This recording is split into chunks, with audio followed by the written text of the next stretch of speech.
Bonjour à toutes et à tous, bienvenue ou re-bienvenue sur French Podcast. Moi c'est Charline et je suis ici comme toujours avec Emmanuel. Salut Emmanuel. Salut Charline, salut à tous nos auditeurs. On est ravis de vous retrouver pour cet épisode où on va, une fois de plus, vous emmener en immersion dans la langue et la culture française sans bouger de votre canapé. Ouais, alors petit clin d'œil au dernier épisode où on a parlé des courses au supermarché. Je sais pas toi Manu, mais moi maintenant, à chaque fois que je prends un panier, j'y repense. Haha, pareil. Je me méfie encore plus des rayons biscuits. Mais aujourd'hui, on change complètement de décor. On va vous montrer comment demander son chemin en France, ce qui, désolé pour la confidence, m'a manqué lors de mon tout premier séjour à Lyon. Ah, cette histoire. Bon, en gros, je me suis perdue près de la place Bellecour. J'étais jeune et un peu, orgueilleuse et j'osais pas demander. Résultat, j'ai fait 3 fois le tour du même pâté de maison. Ça arrive à tout le monde, hein. Mais c'est ça qui est génial avec ce qu'on fait ici. On vous propose de vivre ces petites galères, mais version safe, chez vous, tranquillement. C'est exactement ça. On va voir ensemble aujourd'hui comment s'immerger en France, mais sans sortir de votre salon. Prêt à voyager ? Alors, pourquoi c'est si utile de savoir demander son chemin ? Franchement, on pourrait croire que Google Maps suffit, mais demande à n'importe qui a voyagé en France. Ou qui a vu sa batterie tomber à 3%, hein ? Exactement. Et puis, c'est une des premières compétences vraiment utiles pour s'en sortir en voyage. Ou quand on vient d'arriver dans une nouvelle ville, même si c'est juste pour trouver la boulangerie du coin. Moi, je me souviens aussi d'une Américaine qui, à Paris, répétait tout timide « Excusez-moi, où est la tour Eiffel ?» Ça paraît tout simple, mais savoir le formuler et comprendre la réponse, c'est rassurant. Et puis, c'est un super moyen d'échanger aussi. Tiens, j'ai une anecdote là-dessus. J'ai croisé un touriste perdu à Bordeaux. Il essayait de rejoindre la place de la Bourse, mais il confondait gare avec quartier, et il est arrivé du mauvais côté de la ville. Mais en osant demander, même avec un français approximatif, il a fini par découvrir de petits coins planqués que même moi je connaissais pas. Comme quoi, se perdre, c'est parfois l'occasion de belles découvertes. On va vous aider à transformer ces imprévus en vrais moments d'immersion. Bon, commençons par le début, le vocabulaire essentiel. 2 phrases à connaître par cœur, c'est « où est » et « comment aller à ». Mais il y a aussi des variantes, genre « est-ce que vous pourriez m'indiquer ?» Oui, et faut pas hésiter à les utiliser, même si on a l'impression de parler comme dans un livre scolaire. Parce que franchement, dans la rue, les gens apprécient l'effort. Allez, on se fait un petit dialogue ? Allez, tu fais le touriste ou le local ? Je vais faire le touriste. Excusez-moi, où se trouve la mairie, s'il vous plaît ? Oh, c'est simple, vous prenez la première rue à gauche, puis c'est juste après la boulangerie. Et là, on peut imaginer que la personne va poser une question de retour, genre « Vous cherchez la mairie principale ou l'annexe ?» Parce que oui, souvent, il y en a plusieurs. Et autre astuce, posez toujours votre question avec le sourire, ça change tout, je vous jure. Parlons de l'autre côté, comprendre ce qu'on vous dit. Les réponses typiques, c'est un festival de « Prenez à droite »,« Traversez la place »,« Continuez tout droit » ou encore « C'est en face de la pharmacie ». Oui, et souvent ça s'enchaîne vite. J'ai un petit souvenir, Manu, tu te rappelles à Marseille ? Oh oui, la confusion infernale. Vas-y, montre-nous le sketch. Ok. Vous prenez la première à droite, et puis... Attendez, non. Plutôt la deuxième, puis vous tournez après le café. Enfin, c'est juste après, vous ne pouvez pas le rater. Résultat, la personne est perdue au bout de 2 coins de rue. Et encore, si la boulangerie ou la mairie n'a pas disparu entre-temps. Blague à part, ouvrez l'œil pour les repères très français. L'église, la mairie, la fameuse boulangerie, etc. Ce sont de super points de référence. Quand c'est la panique, n'hésitez pas à demander de répéter. Un simple « Pardon, vous pouvez répéter ?» ou « Je n'ai pas bien compris » et les gens recommencent jurés. Alors attention aux fameux faux amis. Rue et route par exemple. Une rue, c'est en ville. Une route, c'est entre les villes. Et gare, t'en parlais tout à l'heure Manu. Aïe, oui, la galère. Je l'ai vécu à Paris, j'avoue. J'ai confondu la gare du Nord avec la gare de Lyon. Eh bien, je me suis retrouvé de l'autre côté de la capitale. Et franchement, c'est pas la même ambiance. Ça arrive à tout le monde. Et il y a aussi les pièges classiques. Mélanger place, la place du village, et plage, la mer. Ou demander une rue, alors qu'on cherche un boulevard. Gardez en tête, n'hésitez pas à préciser, à reformuler. Et si jamais vous sentez que la personne a un doute, Demandez-lui de l'écrire ou de l'épeler. À Paris, ça peut vraiment sauver la mise. Là, on rentre dans le dur, les petites phrases qu'on entend partout. Style « c'est juste après le tabac » ou « c'est pas loin, 2 pas et vous y êtes ». Oui, faut savoir que selon la région, ça change beaucoup. Genre à Lille, ils disent « vous descendez la rue », alors qu'à Paris, on va plutôt dire « vous continuez tout droit ». Et dans le sud, moi j'adore, ils t'ajoutent un petit accent. Vous prenez à gauche à la fontaine, hop, vous êtes arrivé, hein? J'adore. Et il y a aussi les trucs très locaux, genre la Traboule à Lyon ou la Venelle en Bretagne. Faut pas hésiter à demander, ça fait partie du charme. C'est ça l'immersion finalement. Plus on s'ouvre à toutes ces différences, plus on s'amuse. On l'a dit en intro, voyager sans bouger, c'est totalement possible. L'idée, c'est de se créer une ambiance française à la maison. Vous pouvez écouter des podcasts, le nôtre par exemple, mais pas que. Oui, et puis regarder des films français ou utiliser des cartes interactives sur Internet pour simuler des trajets. Une astuce que j'adore, organiser une journée française. On ne parle qu'en français, on cuisine quelques recettes, et pour les kids, pourquoi pas faire une chasse au trésor avec des indices façon « demande ton chemin ». C'est super ludique, vraiment. Et se challenger à ne regarder que des vidéos avec des accents différents, le Sud, la Bretagne, Paris, ça fait bosser l'oreille et ça prépare aux vraies situations. On a déjà reçu des messages d'auditeurs qui ont monté des mini-clubs, chacun chez soi mais ensemble par Zoom pour pratiquer. Et franchement, ça cartonne. On se fait un petit jeu de rôle, histoire de vous plonger dans des situations concrètes. À Paris, je fais la touriste, tu fais le Parisien grognon. D'accord. Bonjour madame, je cherche le musée d'Orsay. Pourriez-vous m'indiquer le chemin ? Ah, le musée d'Orsay ?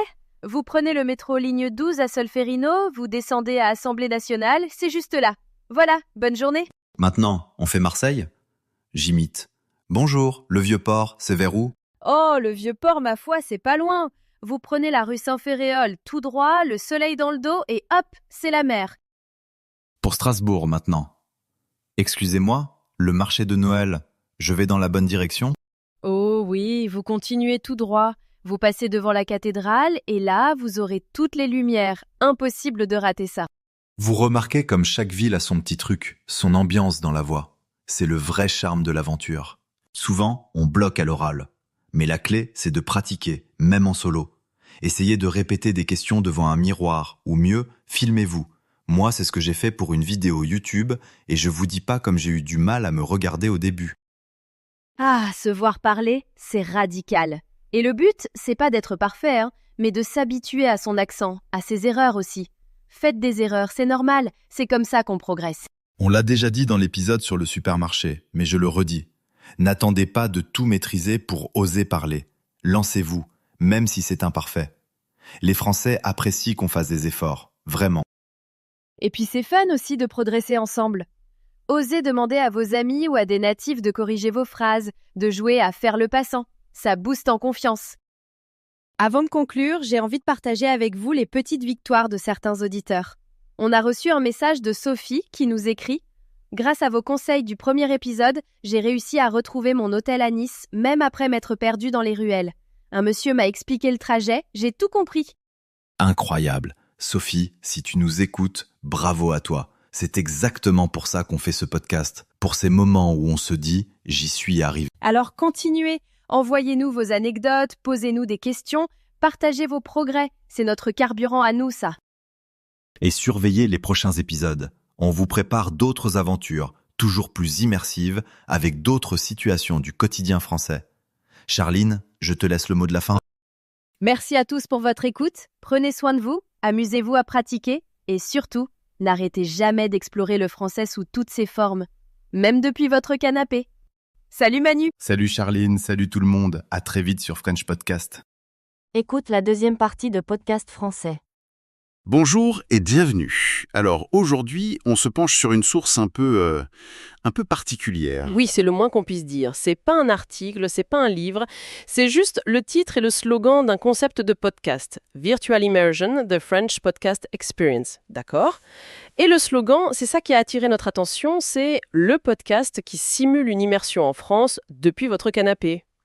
Ah oui, C'est une sacrée promesse. C'en est une, oui. Notre mission, là, c'est de gratter un peu derrière le vernis. Est-ce que c'est du marketing pur et dur ou est-ce qu'il y a une vraie idée pédagogique derrière tout ça? C'est une promesse très audacieuse, vraiment, parce que ça touche à une question fondamentale dans l'apprentissage des langues. Laquelle? Est-ce qu'on peut vraiment recréer l'expérience multisensorielle, complexe, parfois même chaotique, d'une immersion, avec un média qui ne sollicite que l'ouïe? Juste le son, oui. Ça place la barre très très haut dès le départ. Du coup, la vraie question c'est, qu'est-ce que ce podcast peut vraiment offrir? Alors, commençons par le début. Le mot qui me frappe tout de suite, c'est simuler. Oui, Le choix est malin. Ils ne disent pas « on va vous donner une immersion », mais on va la simuler. C'est une forme d'honnêteté, non? tout à fait. C'est une reconnaissance de la limite. Une manière de dire « on sait que ce n'est pas la vraie vie, mais on va s'en approcher le plus possible ». Ça gère les attentes dès la première seconde. Oui, et cette idée de simulation, elle est au cœur de beaucoup d'apprentissages très sérieux. On entraîne les pilotes de ligne sur des simulateurs, les chirurgiens aussi. D'accord. Pourquoi? Parce que l'entraînement en conditions réelles est soit trop cher, soit trop risqué. Ici, le risque, il n'est pas physique, il est psychologique. C'est la peur de se tromper, de bafouiller, d'avoir l'air ridicule. La simulation, par définition, c'est un espace sûr. Un espace sûr, j'aime bien ça.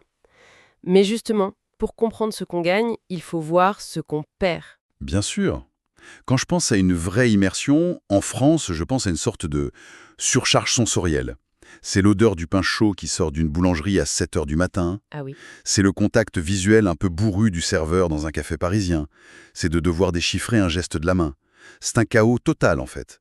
Comment est-ce qu'on peut espérer capturer ne serait-ce qu'une fraction de ça avec juste du son? C'est là que ça devient un défi de création passionnant. Il y a des choses qu'un podcast peut remarquablement bien faire. Le principal, c'est ce qu'on appelle en design sonore un paysage auditif, ou soundscape en anglais. Un paysage auditif. L'idée est de créer un véritable bain sonore authentique. Imaginez un épisode enregistré dans un café. On n'entendrait pas juste deux personnes qui parlent. Non, bien sûr. On entendrait le psst de la machine à expresso, le tintement des tasses, le bruit des chaises sur le parquet, et surtout ce brouhaha de conversation en fond. Ce murmure. Ce murmure constant où on ne saisit que des bribes de mots. Je vois. On ferme les yeux et le cerveau, en fait, il fait le reste du travail. Il imagine le décor. Exactement. On pourrait avoir un épisode dans une gare SNCF avec les annonces si particulières, le roulement des valises, le cri d'un enfant. Oui. Ou dans un marché provençal, avec les vendeurs qui interpellent les passants, les discussions sur le prix des tomates. Le son peut transporter de manière incroyablement puissante. D'accord. Le son d'ambiance, le bain sonore, je vois bien. Mais ça m'amène au problème le plus épineux. Le contexte non auditif. Ah, le voilà. Comment on fait passer une information cruciale qui est purement visuelle?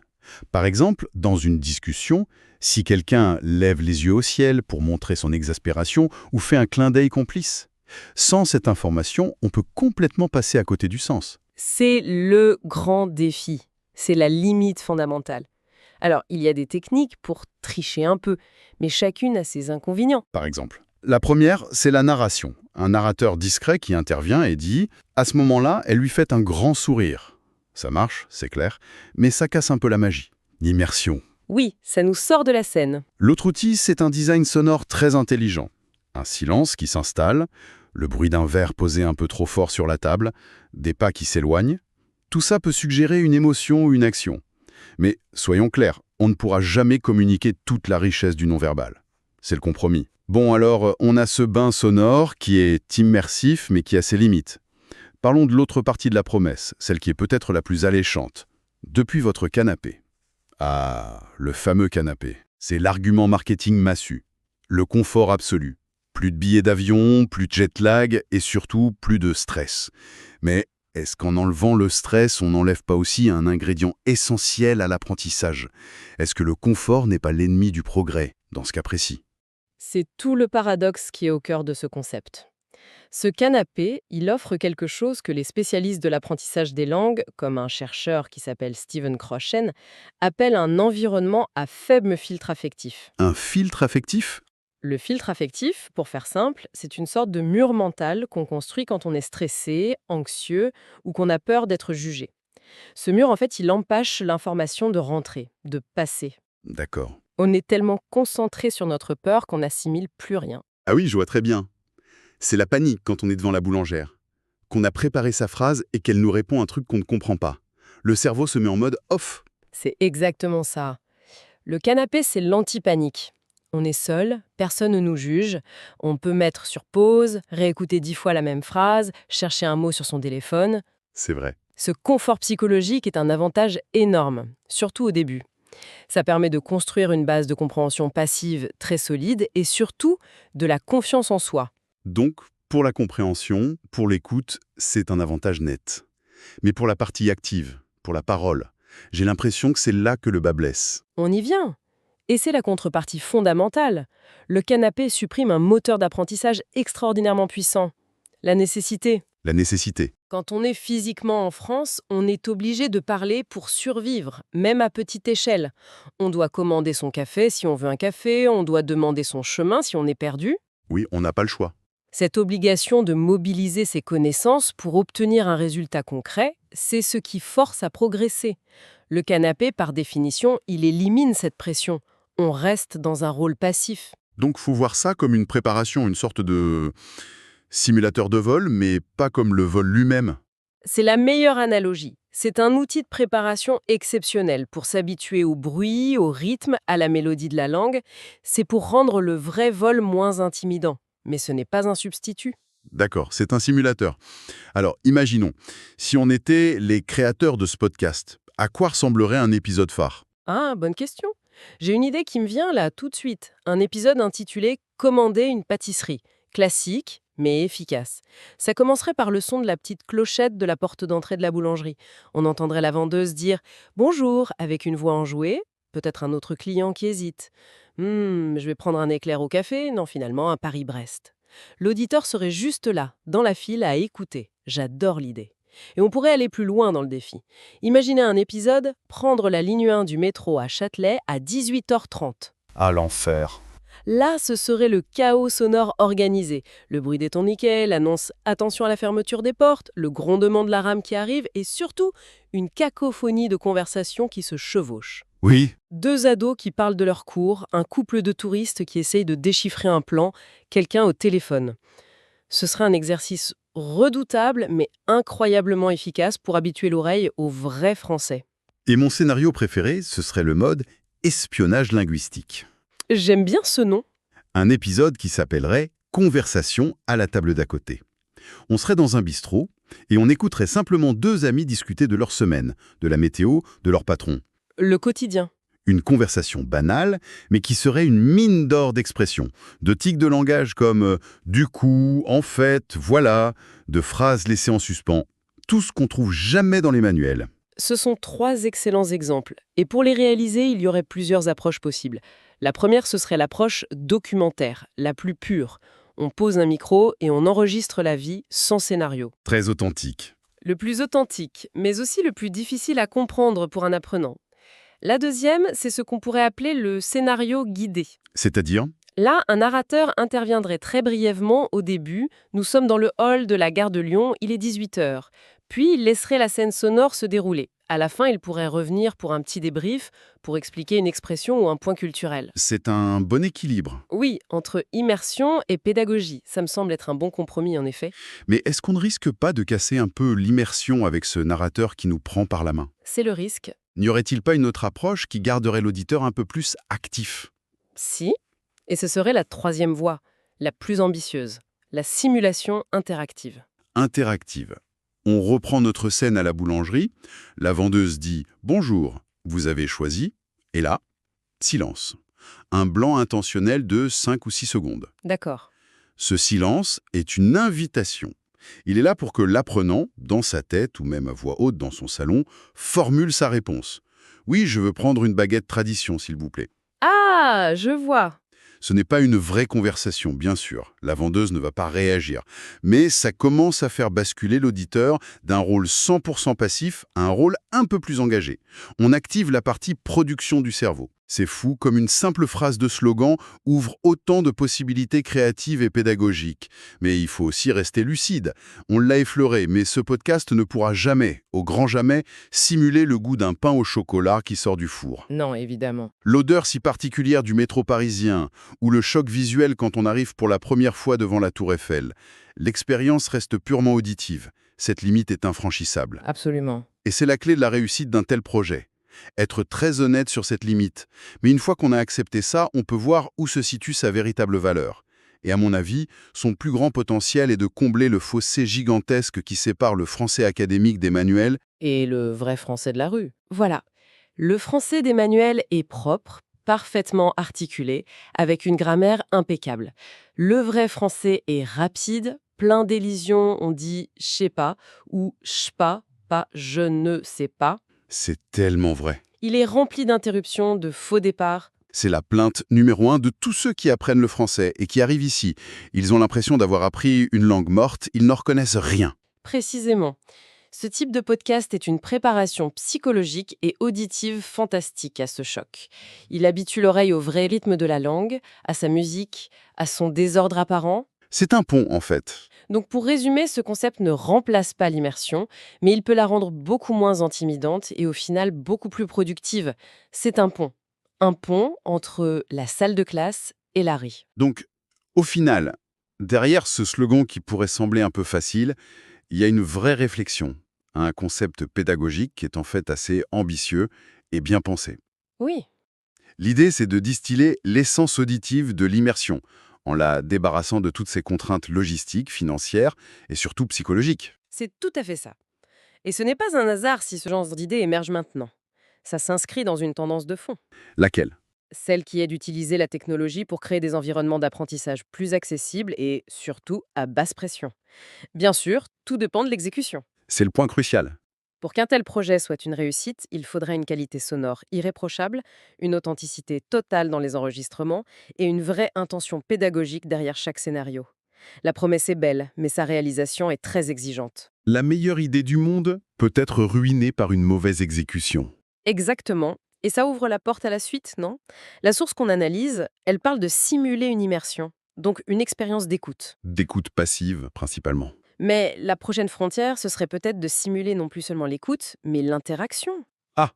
D'imaginer un format qui simulerait une conversation, un dialogue dont vous êtes le héros audio, avec des blancs laissés non seulement pour répondre, mais aussi pour poser des questions. Est-ce qu'un média purement audio peut un jour capturer la nature imprévisible et dynamique d'un véritable dialogue? C'est peut-être ça le prochain grand défi à relever.